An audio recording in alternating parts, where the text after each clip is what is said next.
Hey guys, happy Tuesday. So I'm super excited because this is gonna be actually my first video in 2019, y'all. So actually, it's been an amazing journey. Actually, I do want to tell you, I just want to share my story with you.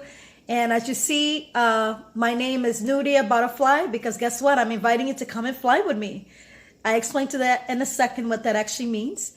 So I'm super excited because I'm inviting you, my coordinate, to be able to fly with me in this new series of amazing, great discoveries that we're going to do about becoming great. Who are you becoming? That's the title of this, okay? Who are you becoming? So it's 3 steps to becoming. Becoming what? So yeah, so amazingly, right?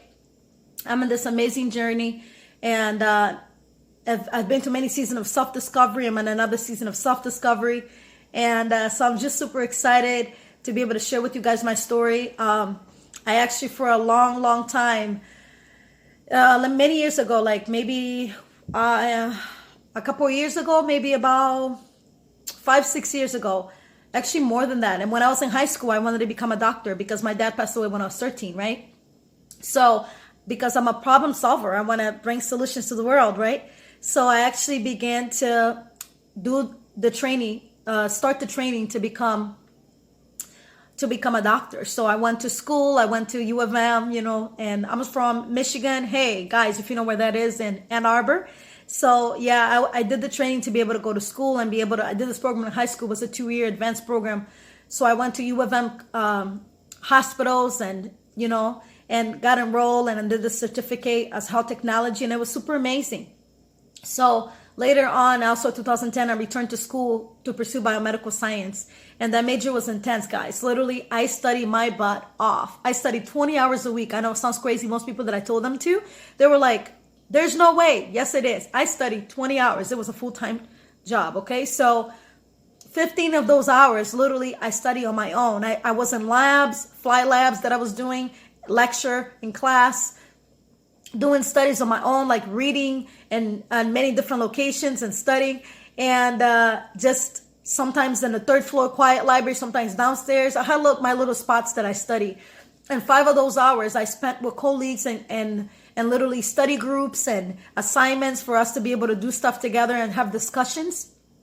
And literally I had little to no time for anybody else. Like literally it was consuming my time. Like I would make time for myself, like to go run so that I stimulate my mind, because my mind was just overwhelmed with so much biology and studies and so many things.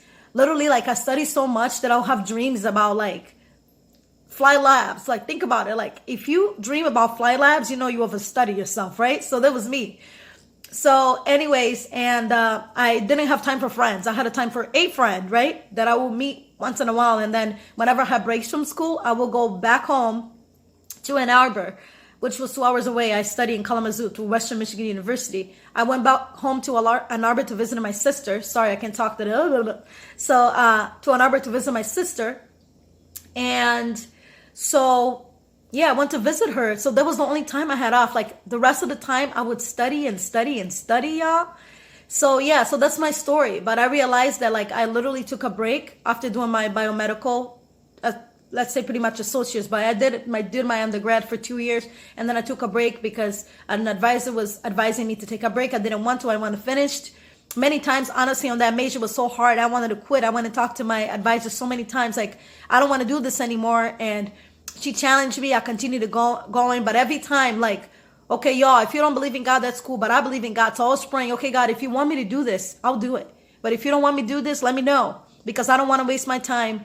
But the truth is, just yesterday, coming to realization, coming to a realization that my struggle wasn't because I had to stop because I was tired. I had to stop because of, my brother was helping me pay for school and it was too much. I needed a break, and financially was a lot. But you know what? My struggle was none of those. My struggle was I was afraid of becoming great. Oh, yeah, becoming great. I was afraid of becoming great, y'all. Like, great of what? I was afraid that like I knew that if I kept going, it was going to be dark. I knew that most people scientifically and in the medical school and that kind of Realm, like, they dark, okay? Some of them don't believe in God. Some of them, no, literally, like, I was afraid that it was going to push me away from God. I was afraid. I was just afraid that it was going to work. I was afraid that I was becoming great, you know? So I came to that realization today, and I had to confront that thought that I've been afraid for too long of being afraid for more than 29 years. I've been afraid to be in the shadows and not be great, who I'm supposed to be. I'm supposed to be great. I'm supposed to be somebody. I'm not, so if you're supposed to be great, your light supposed to shine on people who's small, who think they're big, but they're really small and inside, meaning they're insecure about themselves because they don't know who they are. It don't matter how many titles they have. It doesn't matter what kind of school they went to. If they're rich, they got money. It don't matter. But if they're insecure, they don't know who they are, boo-boo. So let me tell you. So we're going to be real, right? So that's my story. Like, for real. Like, I was afraid of becoming great. And guess what? I'm tired of being afraid. I'm tired of being that people pleaser. Like, I'm the kind of person, like, I literally, like, I like to help people, right? That's a good thing. That's a good strength. But the weakness is that continue to, like, hide myself in my gifts. Continue to hide myself in the things that I've done in the past. I can't do that anymore. So there are say with me, three. So there are 3 steps to becoming great. Number 1 is finding out who you are. Finding out who you are, not who your mama told you were, okay? Like, your mama can tell you can sing, but if you can't sing, honey, forget about that. But yeah, not who your mama told you, your brother told you, your sister told you, your cousin told you, your friend told you are, but who you really are. Who did God say you are, boo? Who are you really? Have you been in that journey to find out who you are? Well, guess what? I'm still in that journey myself. So welcome to my journey, to come fly with me.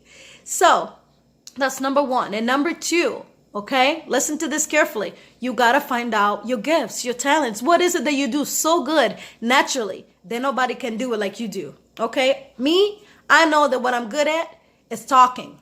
Okay, and I know that I'm good at it is service. I'm the queen of service. Okay, I can serve people well no matter what. Okay, I can serve people well in a restaurant. I can serve people well. I'm very thorough in detail. I can serve people well if I'm taking care of a family. I can serve people well if I'm managing or leading. I can serve people well if it means to pick up a piece of paper and I'm excellence in service. Like, that's my gift. Like, I love serving people. But so you got to find out that. You got to find out what is it you're good at. Okay, so you can help people because you want to help people, right? But you got to find out who you are and you got to find out what you're good at. That's number 2. Number 3, y'all, listen. Number 3, it's so important as well, okay? If you know who you are, you're going to know what you came here on this earth to do, okay? You also going to know who you're becoming. But you can't know who you're becoming if you're afraid to be who you're becoming it. If you're afraid, okay, to become great. So do it afraid. Whatever it is that you need to do, you need to do it afraid. If you already know who you are, you know your gifts, then you need to step out. You need to step out and start being afraid. You need to step out of that neighborhood that you've been comfortable with for too many years and keep just saying, I'm going to leave out of this neighborhood and be somebody, but you're still there because it's comfortable to be in your zone with your families, with your friends. You need to step out of that same circle with the same friends. You keep saying you want to learn a new language. But are you finding the people to teach you? Are you finding the resources and do whatever it takes to learn the new language, whether it's Spanish, English, Portuguese, German? I don't know. Oh, right. So you keep saying you want to travel. Like, I've been traveling since I was young. That's not my issue. But if you live in the same place for years, or even in US, or even whatever the sphere of the world you are, but you never traveled, and you want to, why aren't you doing something about it? Save money, put money aside, do whatever you can do to hatch that egg, to hatch that comfort zone, to hatch whatever it is that you've been into. Okay? Well, do you, boo? How is that working for you? If you've been doing the same thing over 29 years or more or longer or less for 5 years, if you're not happy, you're not finding enjoyment, you're not passionate about it, what are you going to do about it? Make a plan of who you want to become. Find out who you are. Find out your talents. Find out what makes you passionate, what makes you cry, what makes you upset, because you are made to make a difference in this world. But you won't do it if you don't know who you are and you don't know what you're good at, right? And then if you know who you are and know what you're good at, you can step out by doing that thing you're very afraid of becoming great. Listen, Sometimes my worst fear was because I was actually afraid, that I knew that my light was so strong because I'm so positive, I'm so energetic, I bring stamina, I'm a life giver, okay? So I was afraid because of that great light, you know, and I'm still afraid of not necessarily sharing stories here on YouTube, okay? But I was afraid of becoming, you know, shining my light on people, because I know that when my light shines, it's going to it's going to cause some people to feel small, but it's not because they're going to feel small. They're already small, okay? It's going to confront their fears. It's going to confront the things that they're afraid to hatch. It's going to confront and allow them to transform their lives in a new way, okay? They're not going to be able to be the same around me, because if I'm hatching that egg, I'm inviting you to hatch that egg with me if you want to, okay? So that's transformation, okay? That starts with me, not by me telling you what to do, okay? I can tell you what to do. I'm inviting you to come in my journey into self-discovery. But the truth is, what are you going to do about it? Are you going to just keep talking about it, or are you going to do something different finally? Okay? But you have to be sick and tired of trying to help everybody else and stop helping you. Like, that's me, for real. Like, I had a common realization, like, I like to help people, but the truth is, if I can't help myself, I can't invest in myself and becoming great and allowing my shine to expose people's darkness, I cannot help anybody. I'm not doing anybody a disservice. You know, I'm not doing anybody a disservice by being caught up and trying to help everybody else and not helping me. Y'all, it's for real. So just remember, number one, know who you are. Find out who you are. Take classes. I don't know, do internships, volunteer work, nonprofit. There's so many things you can do around LA. There's so many things you can do in US. Whatever part of the world or globe you are found at. There's so many things, self-discovery. Find out what you're good at. You're going to find that out by working in jobs. Yeah. Get that money. Yes, but working in jobs, when you work with people, you're going to find out what you're good at. If you're good at listening, if you're good at talking, like me, if you're good at helping people, if it gets you upset when somebody's sick, then maybe, I don't know, in a healthcare, there's your answer. If you like to bring a cause into justice, maybe you need to be a lawyer. I don't know. You need to find that out. Take time. How is it that we spend so much time going to school, taking degrees that most of us don't even use? Like, most of us don't even invest. When you graduate college, you don't even use that degree, but we don't take time discovering who we really are. We don't take time finding out what we like. We don't take time finding out what we enjoy, how we like our eggs. Ooh, yeah, for real. How we like our eggs. That's simple. Go on the journey, find you, date yourself. You know what I'm saying? So yeah, that's the thing. This is the 3 steps of becoming, right? This is the 3 steps. Learning to become great. You know, how do you become great? Those 3 steps. So think about it. If there's anything that I said so far that resonated with you, you feel me? You know what I'm saying? Like, you understand what I'm talking about. Like, you actually going through right now, either you don't